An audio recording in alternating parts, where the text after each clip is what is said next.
Putang ina mo, gago, ganyan lang yan. Ayun na nga! Viral ngayon ang isa sa mga episodes na programang Itbulaga matapos magkaroon ng isang contestant na nagmura sa national TV. Isa sa mga segment ngayon na naturang noontime show ang dati na rin nilang naging segment na kung tawagin ay Foreignoy o mga foreigner na may pusong Pinoy.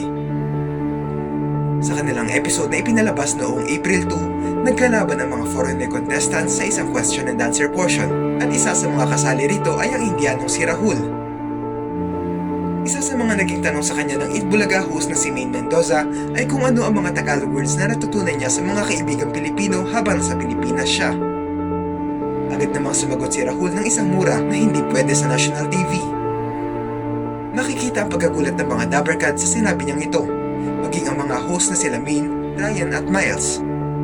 Agad na sinalba ni Maine ang sinabing ito ng contestant at nagpaliwanag na hindi alam ni Rahul ang ibig sabihin ng Tagalog word na ito. Sabay napasabi na lang sila ng sorry. Panoorin ito.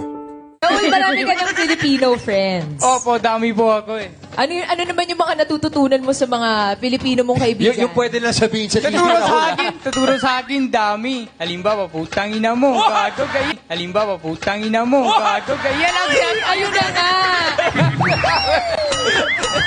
Ganyan lang sinasabi. Mga Dabbercats, hindi po aware si Raul sa... Yun nga ba Sorry po, mga Dabbercats. Pasensya Ganyan na lang po. turo sa akin. Oo. Yung false spot po, ganyan lang turo sa akin. Tapos kasi po, di ko alam anong meaning po, putang ina mo. Yeah. Yun, example lang po. Alam mo, magpalit na tayo ng tanong kasi kasalanan ko tinanong Opo, ko. kasi first time Matatanda ang kalaban nilang noontime show na It's Showtime ay napunari ng MTRCB matapos kumain ng icing ng cake ang mag-asawang sila Vice Ganda at Ayon Perez. Dahil nga sa pangyayaring ito, napaisip ang mga netizens kung ipapatawag din ba sila ng MTRCB matapos ang insidenteng ito. Kaya naman ngayon, may mga napaisip din kung ganito rin ba ang mangyayari sa Itbulaga matapos ang insidente o tatanggapin na lang nila ang paghingi ng tawad ng mga host. Ano ang masasabi nyo rito?